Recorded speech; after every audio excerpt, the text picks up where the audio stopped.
Welcome back to our episode. Ryan here with Chaos MMA. And today we have on Chandler Cole, who's on the Ultimate Fighter Season 30 on Team Nunez. Chandler, man, how you doing? I'm doing good. I'm doing good. How you doing? I'm doing great. First two episodes of Ultimate Fighter have been great. Can't complain. Can't complain at all there. But before we get into that and everything, I wanted to ask you, when did your MMA journey start for you? Because I know you wrestled right earlier on. So is that how you kind of got into MMA and everything else?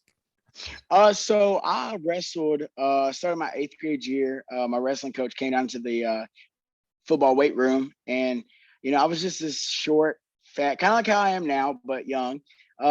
Short, fat guy, just walking around the fence line. After weightlifting, and the coach came up to me. He's like, "Hey, have you ever thought about wrestling?" And my first response was like, "Oh no, wrestling's gay. Like I can't wear them tights." And he's like, "No, you can wear basketball shorts. Come on out." So I'd always been, a rough kid. I like to play rough. Me and my friends, we'd go over to each other's houses, and we'd be choking each other out and stuff. So uh, it kind of just seemed like something I'd want to do other than wear the tights. And I went to my first tournament, and I was like, man, I really want to wear a singlet because everyone in this tournament has a singlet on. So I wore a singlet, and it was like after that, you respect everything. So uh, I fell in love with the sport. I wrestled through high school, went to college. As soon as I got back from college, my grandmother had cancer, and my grandmother had cancer all through high school. But then when I got to college and I came back for Christmas break, her cancer got a lot worse, and I just had to make a decision whether I wanted to leave and stay with her until she passed away, or stay and wrestle and then get that phone call. And I just didn't want that phone call, so I came home and kind of got bored. I just really needed to compete. So I started fighting, which I took a fight before I went to college, but I didn't know if I wanted to do it. I did it because a guy messaged me on Facebook, asked me if I wanted to. So I was one of them. I was one of those guys. And I realized that, like, man, like, there's not much else to compete in as an adult if you don't, play college football, you don't go to the pros and stuff like that. So I just started fighting. Yeah, and during all this, you're starting your wrestling. Seems like you started off very well. It seems like you got hang of it instantly. MMA career. Did you ever think like, oh, one day I want to be an Ultimate Fighter? Like, did you know about this when you were wrestling the Ultimate Fighter? Like, did you ever watch any of this? I've always watched fighting. When I was like 13, I went to my first MMA fight, and there was a guy there, and it was my best friend's dad. And I just told myself, I was like, man, he won a belt. He's in the main event, won an amateur belt. And I was like, I want a belt. And I was a huge WWE fan. So I was like, Yes. when I make it on to WrestleMania, I'm going to get a belt, like stuff like that. But I started wrestling, and like I said, in high school and stuff. And just, I didn't really think about fighting after that. I thought about maybe, going to college wrestle, getting out, being a wrestling coach. But when I came home, I started coaching. But the competition part of my life, it wasn't there, and I really needed that because it helped me with like a lot of just the void I had in my life. I felt like just growing up kind of rough. It was like when I competed and won, I loved winning. I was like obsessed with it, and it just kept like that's what kept me like sane. And uh I had to do something, and fighting seemed like it was right up my alley. My street fighting record's like 4-500, so I figured I was tough enough to get a ass kicking, so why not try to fight? Yeah, so this MMA and everything else, this kind of helped you like, get some stuff off your mind when you were younger and everything else. It just helped you kind of move forward. Is that kind of what you're going towards? Yeah, just wrestling done that for me. Yeah. And once I stopped, it's not that I was going through anything at the time, but like I just had a void. I had like a void. So I was super uh how do I put it, out of place. I was competing. I knew that like I had to be a competitor. I had to be an athlete. And like I said, the local MMA gym, like they wrestled around with me some in high school. So it's kind of just like an easy transition over in a way for me to fill that void in my adult years. Yeah. Well, you said you love competing and everything else. Here you are. You're competing on the Ultimate Fighter Season 30. And let's get to the show. We get into the beginning of the show, episode one. Forrest Griffin's there talking to you guys about the show and everything else. Then we get into the picking. So when you're sitting there with all the other guys and girls, are you like I want to get picked by Amanda Nunez? Like, is this who you wanted to get picked by? Ultimately, yeah. When I look at where I want to be at in my career, she's kind of like where I want to be. I Yeah. want to be the best. And I know right now I'm not a delusional person. You know, I know that there's a steps to this, and I know that right now this the Ultimate Fighter. You know, a lot of people tell me they're like, "Oh my God, dude, you're on the Ultimate Fighter," and it is a big deal, and it's a big deal for the moment, but it's not a big deal for where my goals are. I have super high goals. I'm from a super small town, and you know, right now I'm proving to all these kids and stuff because you know I said I wanted to be a wrestling coach. Well, I am a head wrestling coach. You know, I coach football. I do all these things, and I want to show them like, hey, it's possible. You know, yeah, we're from an area where people really don't go out. People really don't do what you know I'm doing, but it's possible because I've shown that it's possible. Yeah, they're like looking up to you and everything else because they see Yeah. you're doing it, and we hear about stories and everything else with that. And you get picked by Amanda Nunez, and we see the big smile on your face when you get picked. Now, how excited were you in the moment? Because, like you said, you think this is best for your career. You just got picked by the best female fighter of all time. I think it was kind of funny though because me and Eduardo was talking in the back, and we were like, "Dude, we're gonna get picked last." And you know, and I wouldn't even been upset because, like, if you look at me, man, let's be real. I'm 5'10". I'm a 5'10" heavyweight. I don't look to par, but I know I'm to par. I'm just a competitor. I know what kind of work I put in. I know how hard I work, and I know how hard I train. People look at my, you know, 5'10", 265-pound frame, and they're like, oh my God. But they don't remember me when I was 5'10", 330, Yeah. you know? So I lost a lot of weight, and I'm feeling super light right now. I run the miles. I go running. You know, when I get done with this interview, I'm going to go run a couple miles. I put a solid hour straight on the bag. So uh, I kind of came up with this like this quote that I live by, and it's my confidence comes from the work I put in when no one's watching. And Yeah. that means like so much to me because there's been so many nights I've been in the gym just running, just running, just running, just running. And nobody, not a soul here, not my team, nobody. And I tell myself like this is where champions are made.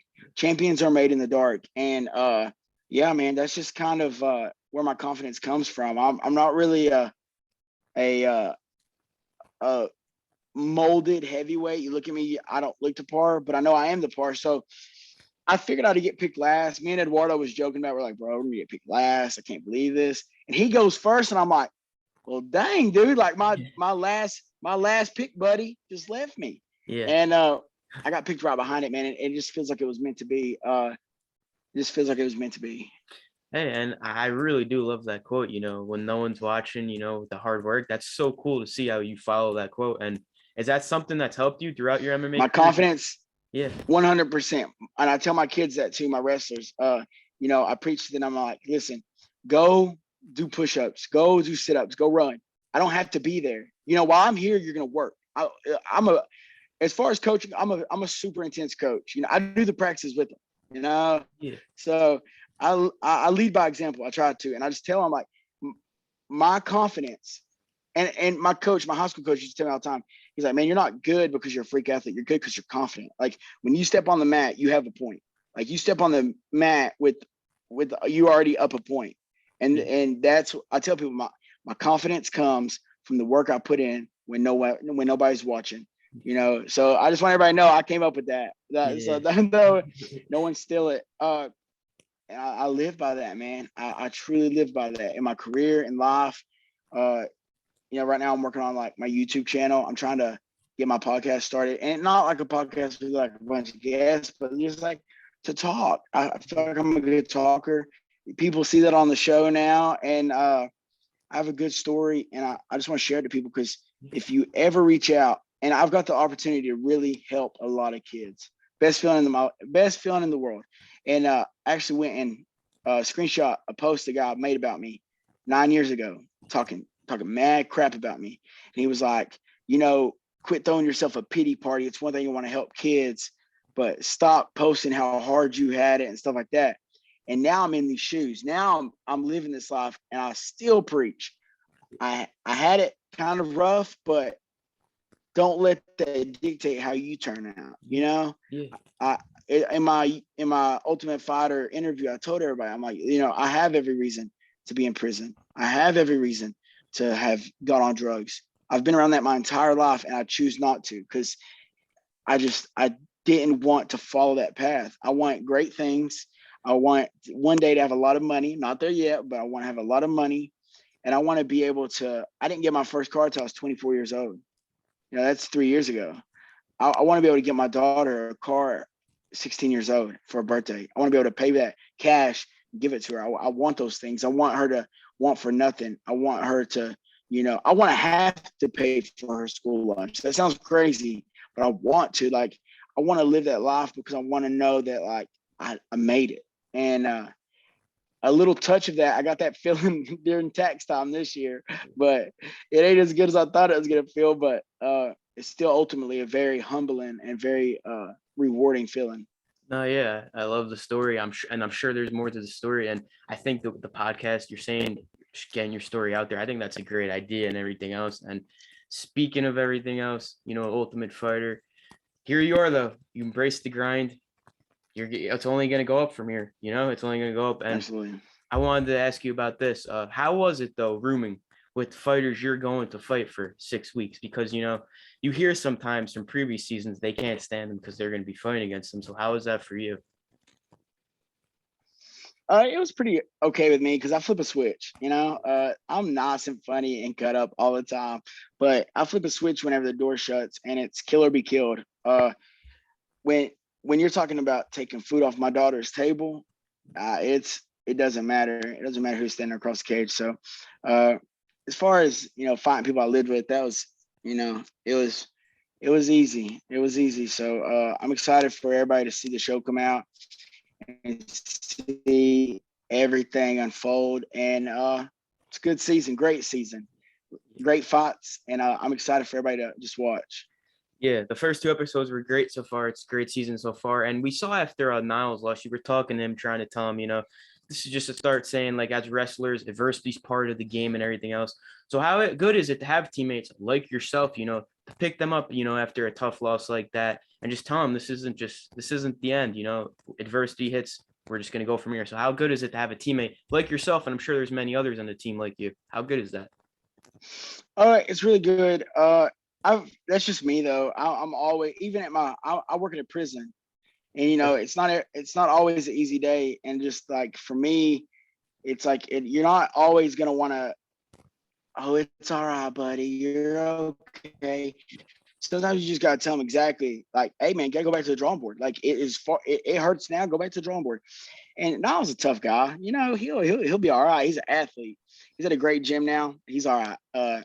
He'll be fine. I told him when he gets it figured out, he'll be a world champ. When he gets it figured out, he'll be a world champ. That's the mindset you have to have. That's the mindset you have to have constantly. Yeah. And just seeing, like, after like a loss with your team and everything else, is that kind of like the motto for like the team, just stay together, pick the teammate up, adversity's gonna hit, Absolutely. just keep going, we'll get him back next fight? Is that kind of like what you guys were thinking with Team Nunez? Yeah, and I think we answered back with Caitlin, Yep. So everybody in the house, Helen talking scared everybody. Yeah. Except me. For anyone who watched the episode, you've seen I kind of stirred that pot. But she came out and she talked the talk, but at the end of the day, Caitlin walked the walk. And not that Helen didn't have a good fight. It was a kind of a slower fight, but I think that's because Helen didn't attack. Caitlin done exactly what she's supposed to do. Caitlin fought the technical fight. Helen fought an aggressive but way too slow. Like when she threw her bombs, it was like every 3 minutes, every 4 minutes. You can't do that when a fight. And Helen's gonna be there. Helen's gonna be in the UFC. She's tough as nails, but it's a learning experience. You just gotta learn from that stuff. So I wish nothing but the best for Helen as well. I know she's wearing a black jersey, and on the show, of course, like I want the red team to win always. My loyalty with my teammates are not even a question, but she'll be all right. She'll be good, and I can't wait to see her success as well. Yeah, I'm sure she's gonna have a lot of success too, like yourself. And speaking of the red team and Team Nunez, everything else, last few things here. Thanks again for the time. Nunez is the best female fighter ever, arguably. And how much did you learn from her during the training, everything else, like just part of the game? How much did you learn from her? The one thing that I probably took from her that was super like drilled into my head, kind of stuck with me the most, was how humble she was to have been the GOAT. Like she's accomplished everything. She's literally like she could retire today and she is going down as the greatest female fighter of all time. And it's not even that, and Juliana beat her, but there's a whole lot of things you'd have to do to you're talking about 12 world titles, I think, maybe 10 Something world like that. titles. It's Yeah, like something like that. unreal, man. And for her to, to be in that position, dude, her legacy is sealed. And I've met a lot of people that let me down. I met a lot of people who I was like, man, oh my God, there's such and such, and go there, talk to them, been like, I wish I wouldn't even spoke to him.